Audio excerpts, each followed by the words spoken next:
তিনি বলেছেন নির্বাচন ছাড়া কোনো বিকল্প নাই। কেউ যদি নির্বাচনের কোনো বিকল্প নিয়ে ভাবে সেটা হবে এই জাতির জন্য গভীর বিপজ্জনক। আজকে মাননীয় চিফ অ্যাডভাইজার আজকে 3টি দলের সাথে মিটিং করেছেন। আপনারা জানেন 3টি দল হচ্ছে বাংলাদেশ জাতীয়তাবাদী দল, ন্যাশনাল সিটিজেন্স পার্টি এবং জামাতে ইসলামী বাংলাদেশ। জামাতের প্রতিনিধি ছিলেন সৈয়দ আব্দুল্লাহ মোহাম্মদ তাহের, মিয়া গোলাম পারোয়ার, মাওলানা রফিকুল ইসলাম খান এবং হামিদুর রহমান আজাদ।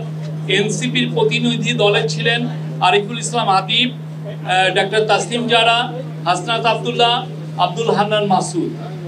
বিএনপি প্রতিনিধি দলে ছিলেন মির্জা ফখরুল ইসলাম আলমগীর, ডক্টর খন্দকার মোশাররফ হোসেন, গয়েশ্বরচন্দ্র রায়, ডক্টর আব্দুল মঈন খান, আমির খসরু মাহমুদ চৌধুরী, সালাউদ্দিন আহমেদ, ইকবাল হাসান মাহমুদ টুকু ও ডক্টর AZM জাহিদ হোসেন।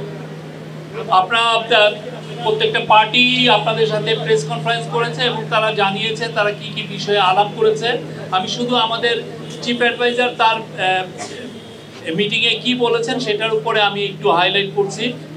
প্রধান উপদেষ্টা জানিয়েছেন, স্পষ্টভাবে জানিয়েছেন তিনি জাতির উদ্দেশ্যে ভাষণে নির্বাচনের যে সময় ঘোষণা করেছেন নির্বাচন সেই সময়ের মধ্যে হবে, অর্থাৎ ফেব্রুয়ারির প্রথমার্ধে একটি অবাধ, সুষ্ঠু ও উৎসবমুখর পরিবেশে নির্বাচন অনুষ্ঠিত হবে। সকল রাজনৈতিক দলকে প্রধান উপদেষ্টা নির্বাচন নিয়ে আবারও তার প্রতিশ্রুতি জানিয়েছেন। তিনি বলেছেন নির্বাচন ছাড়া কোনো বিকল্প নাই।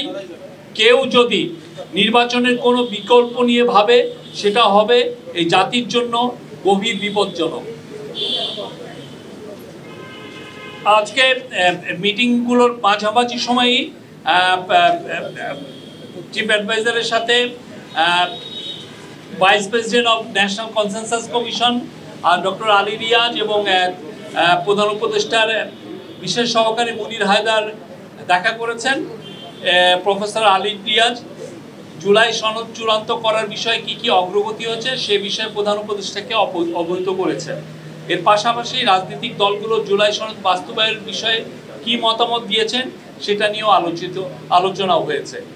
এই ছিল আজকে। আর আজকের মিটিংগুলোতে আদিলুর রহমান খান ছিলেন অ্যাডভাইজারদের মধ্যে, ডক্টর আসিফ নজরুল ছিলেন, ডক্টর ওয়াহিদুদ্দিন মাহমুদ ছিলেন এবং national security adviser doctor Khalilur Rahman ছিলেন। Thank you. একটা প্রশ্ন, সেটা হলো যে প্রধান নির্বাচন প্রধান উপদেষ্টা শুধুমাত্র 3টি রাজনৈতিক দলকে ডেকেছেন, এদেশে তো আরো অনেক রাজনৈতিক দলগুলো আছে, তাদেরকে আবার ডাকা হবে কিনা সেটা কাউন্সিল অফ অ্যাডভাইজার দেখবেন। জাতীয় পার্টি আরেকটা বিষয়, জাতীয় পার্টি নিয়ে কোনো আলোচনা হয়েছে? মিটিংয়ে দুর্গাপূজার বিষয় এসছে। আপনারা জানেন সেপ্টেম্বরের শেষ সপ্তাহে দুর্গাপূজা শুরু হবে।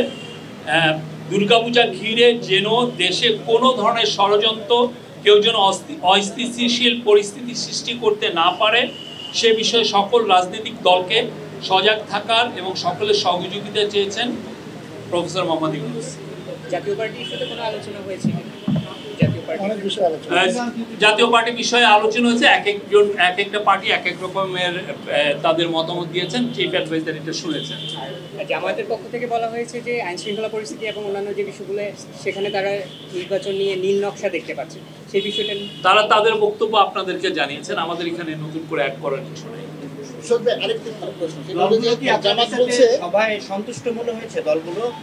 খুবই সৌহার্দ্যপূর্ণ পরিবেশে খুবই আন্তরিক মিটিং হয়েছে। আমি বলবো যে আপনারা জানেন গত 13 মাস এই গভর্নমেন্ট যে দায়িত্ব গ্রহণ করার পরে আমরা চলমান একটা ডায়ালগ আছে, প্রত্যেকটা পার্টির সাথেই আমাদের খুবই ভালো আলোচনা হচ্ছে এবং আজকের যে 3টা পার্টির সাথে যে আলোচনা হলো খুবই বলবো যে সৌহার্দ্যপূর্ণ ফ্রেন্ডলি পরিবেশে হয়েছে এবং অনেকক্ষণ ধরে আলোচনা হয়েছে। জামাতের পক্ষ থেকে বলা হয়েছে যে দেশের বর্তমানে যে আইন শৃঙ্খলা পরিস্থিতি এটি প্রধান উপদেষ্টা কিংবা বর্তমান সরকার সামাল দিতে পারছে না।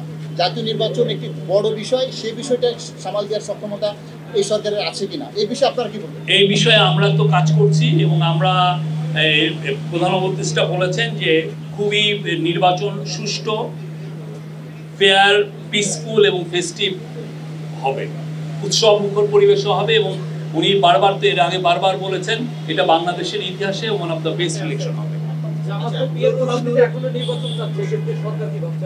পিআর পদ্ধতি নিয়ে কনসেনসাস কমিশনের সাথে আমাদের পলিটিক্যাল পার্টিগুলোর কথা হচ্ছে, এটা কনসেনসাস কমিশন আপনাদেরকে বলতে হবে।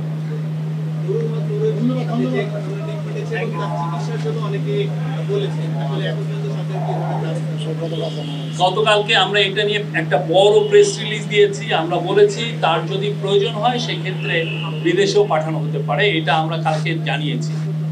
উনি ঢাকা মেডিকেল কলেজ হসপিটালে চিকিৎসাধীন আছেন, সেখানে একটা স্পেশাল বোর্ড, মেডিকেল বোর্ড গঠন করা হয়েছে, তারাই জানাবেন যে তার কি কি মেডিকেল অ্যাটেনশন দরকার। চট্টগ্রাম বিশ্ববিদ্যালয়ে গ্রামবাসীর সাথে শিক্ষার্থীদের যে সংঘর্ষ, চট্টগ্রাম বিশ্ববিদ্যালয়ে যে আজকে দিনব্যাপী যে সংঘর্ষ চলছে, এই বিষয়ে কোনো ধরনের উদ্বেগ আছে কিনা, বা এই বিষয়ে সেখানে স্থানীয় সরকার, স্থানীয় ডিসি, এসপি তারা এটা নিয়ে কাজ করছেন এবং এটা স্থানীয় প্রশাসন, তারপরে চিরাং ইউনিভার্সিটি কর্তৃপক্ষ সবাই নিয়ে এটা নিয়ে কথাবার্তা বলছেন। আমরা আশা করছি যে এটা আজকে রাতের মধ্যে এটা নিয়ে আর ভালো একটা মিটিং হবে। Thank you.